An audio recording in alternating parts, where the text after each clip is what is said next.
자, 오늘은 3강을 시작하겠습니다. 3강을 들어가기 전에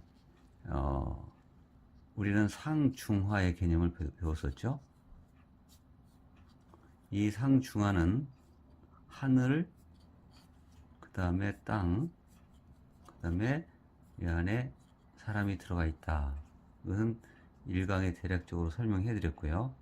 2강에서는 이 천인지 사상이 음과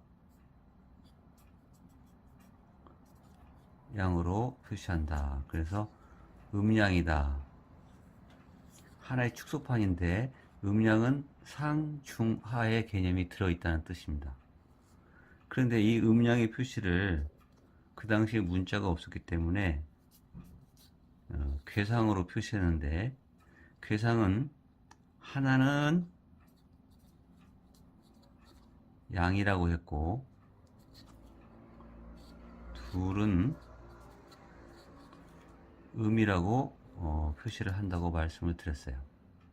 그리고 궤상을 보는 방법에 대한 것도 잠깐 설명을 해드렸고, 그 다음에 이 궤상이 더 발전돼서 이게 날일자 해죠. 그 다음에 이 달월자를 합쳐서 이게 이렇게 표시해서 역이라는 뜻입니다. 주역. 우리가 주역하죠. 그래서 궤상이 결국엔 주역에 대한 사상으로 발전하게 됩니다. 이 한의학의 가장 중요한 것은 음양학인데, 음과 양의 그러한 그 철학인데, 음양학의 발전되면서 주역과 그 다음 여러 가지 이제 사상이 발생이 되죠. 그런데 저번 시간에 말씀했던 이 의학에서는 물상 또는 형상이라고 하죠. 형체니까 형상이라고 하겠죠. 이 형상을 잘 관찰하면 환자를 치료하는데 중요하다고 말씀을 드렸습니다. 자, 그러면 이제 그 저번 시간에 이어서 이제 궤상을 보는 방법, 그 다음에 태극기에 보는 궤상을 우리 한약이 어떻게 되는지 설명을 해 드리겠습니다. 자, 이 두 개로 나눠진 것은 제가 뭐라고 했죠? 음괴다 그랬어요.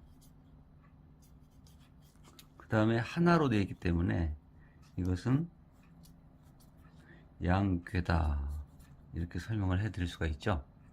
그래서 이거를 제일 위에 있는 거를 상, 중, 하, 이것도 상, 중, 하겠죠. 그래서 상은 하늘을 가리키고, 하는 땅을 가리키고, 중은 사람을 가리킨다고 했는데, 이제 그거를 의미하는 어떤 그 음양학적인 개념도 있지만, 상은 택괴라고 했습니다. 택괴. 그 다음에 가운데는 리괴라고 했죠. 외우셔야 돼요. 우선은 테리 손, 이것은 손괴다. 그래서 음괴는 테리 손이다 이렇게 생각하시면 돼요. 양괴는 간괴라고 합니다. 간, 그 다음에 감, 그 다음에 신괴죠. 간, 감, 진. 이 괴상은 우선 알고 계셔야 돼요. 테리손, 간감진. 자, 그러면 제가 저번에 그 괴상을 보는 방법을 설명해 드렸는데, 예를 들어서 양이 두 개가 있고 가운데 하나 있다. 그러면 괴상을 볼 때 이걸 보는 게 아니라 이 가운데 거를 대표한다고 했죠. 그건 뭐예요? 음기의 가장 가운데 있는 건 뭐예요? 리께잖아요. 그래서 이거 리께라는 거예요. 이게 리께. 그래서 리화다.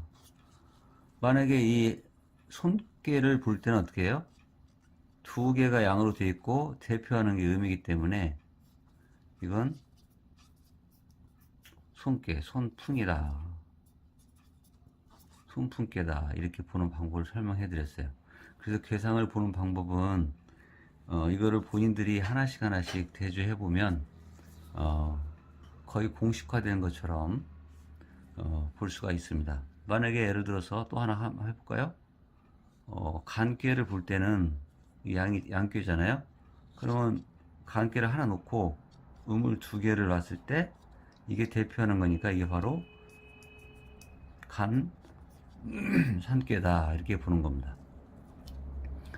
그래서 감괴일 경우는 어떻게 되겠어요? 하나를 놓고 음이 이게 대표하는 거니까 이게 숙괴다 이렇게 보는 겁니다. 그래서 태리손, 간감친 이렇게 알고 계시면 돼요. 우리가 그 음량을 배우는데 음과 양을 배우는데 이 음량은 하나의 기준점이 어떤 기준점에서 시작되는 건데 하나로 통째로 보시는 거예요.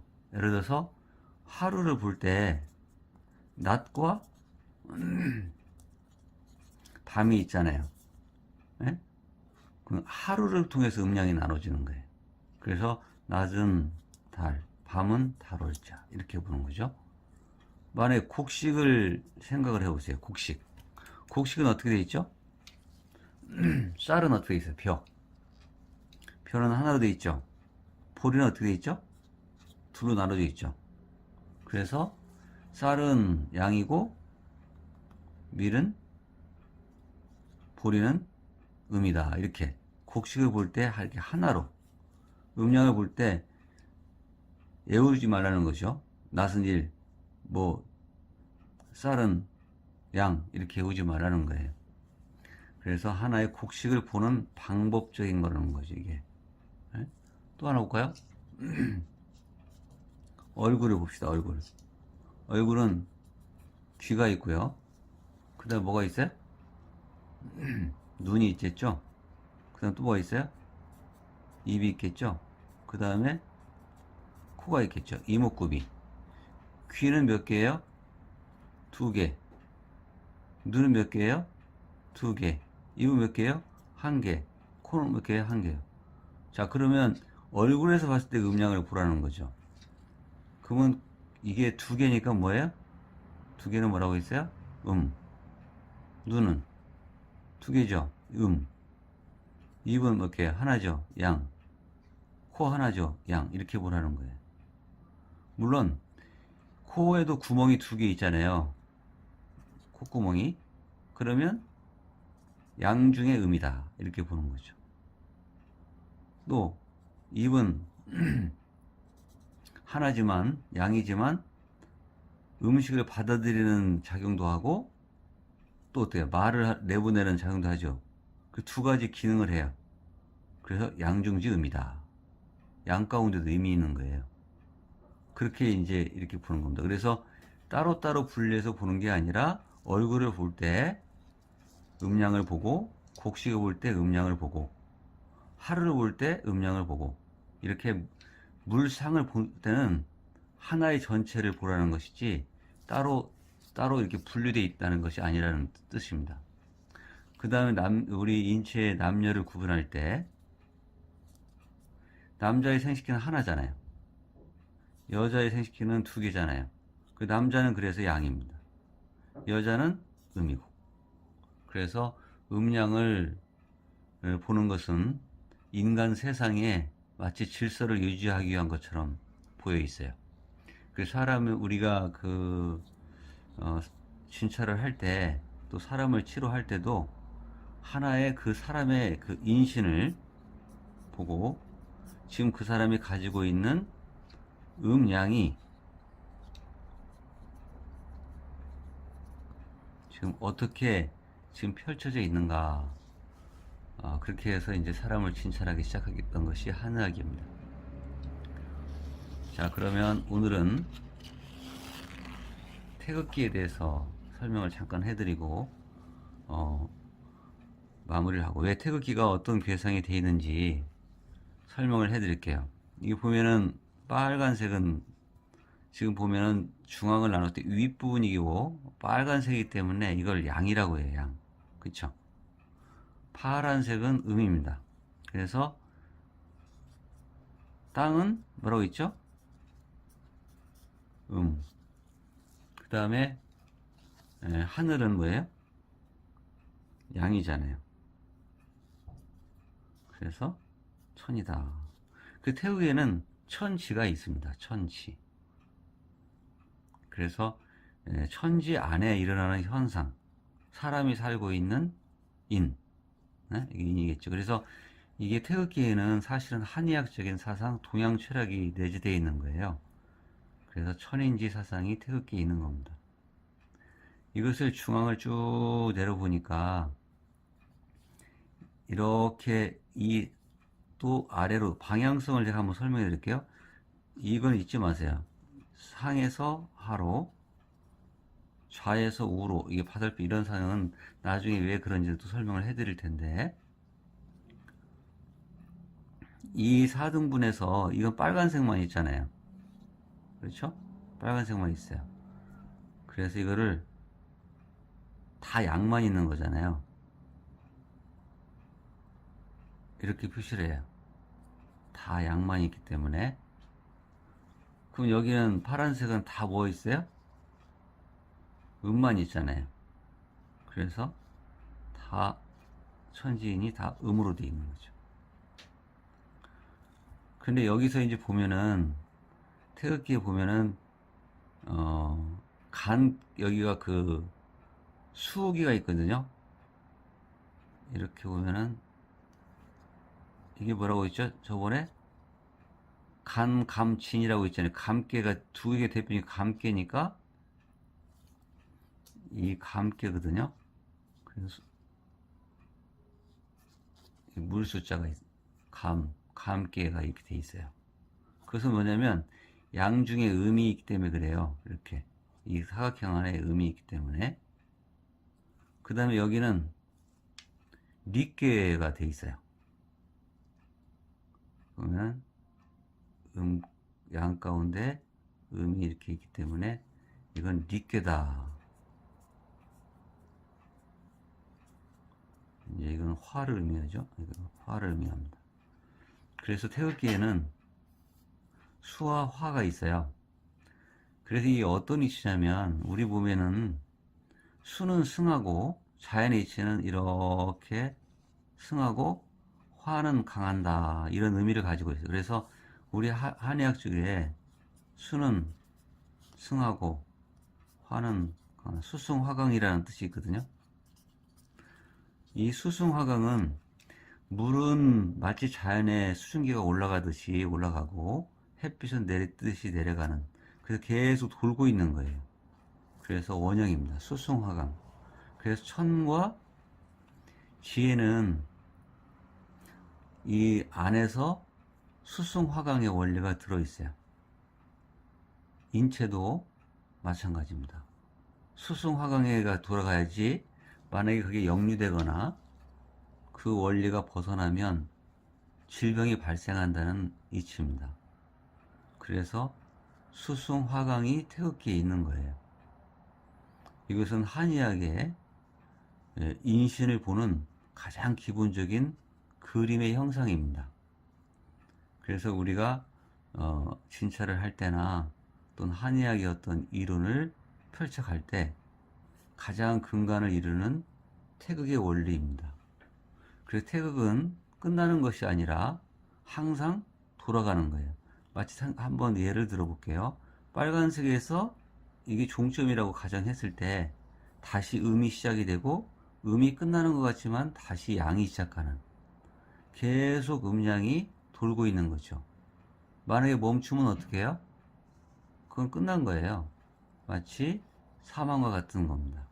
그래서 이 태극은 항상 지금 움직이고 음양이 항상 이 안에서 현상이 일어난다는 뜻입니다.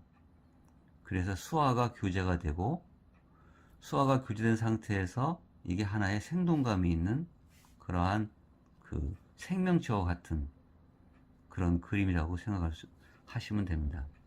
만약에 수가 여기 있지 않고 여기 있거나 화가 여기 있지 않고 여기 있으면 이것은 역류돼서 질병이 발생된다는 표시를 의미합니다. 그래서 태극은 음양학에 굉장히 중요한 하나의 그림의 표시로 생각하시면 됩니다. 그래서 오늘 태극에 대한 것을 설명을 해 드렸습니다. 다음에는 이 괴상이 사상의학, 그 다음에 요즘은 팔상, 팔체질이라고 하고 사상체질이라고 하는 그런 것이 있는데 다 같은 말이에요. 사실은 음과 양에서 4가지의 상이 시작되고 8개의 상이 시작되는 거예요. 그 다음에 여기에 주역에서 말하는 64괴, 이것도 사실 출발은 음과 양에서 출발한 겁니다. 음양은 뭐예요? 원래 하나에서 출발한 거예요. 음양은 원래 분리된 것이라 하나에 하나. 하나는 뭐라고 했어요? 하나 속에는 상, 중, 하가 들어있는 거죠. 이 상중하, 그게 음양이 하나인데 이 안에는 상중하 있는데 상중하에서 현상이 사상, 팔상, 64개가 나눠지는 것이 한의학입니다. 그래서 나중에는 저번에 설명했죠. 상중은 맥을 볼 때는 부, 침, 그래서 부는 병이 그 위에 있느냐, 침은 아래에 있느냐, 중은 가운데 있느냐.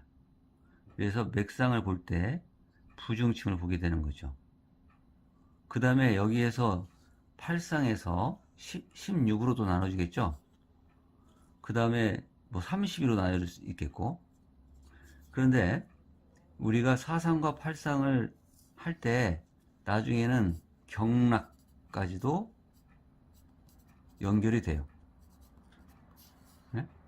이 경락이 이제 12경락, 그 플러스 인맥과 동맥 14경맥이 있는데 그것까지 연결이 되는 것이 바로 음양학입니다. 그 다음에 이 모든 그 현상을 유지하는 것을 어떤 질서를 유지하는데 방법이 필요해요. 그래서 이제 오행이라는 것이 또 나오게 됩니다. 그래서 이 오행도 나중에 설명을 해 드릴 거예요. 우선은 태극기의 괴상을 설명해 드리고 다음 시간은 이 괴상이 왜 이렇게 됐는지 또 시간이 되면 설명을 드리겠습니다. 감사합니다.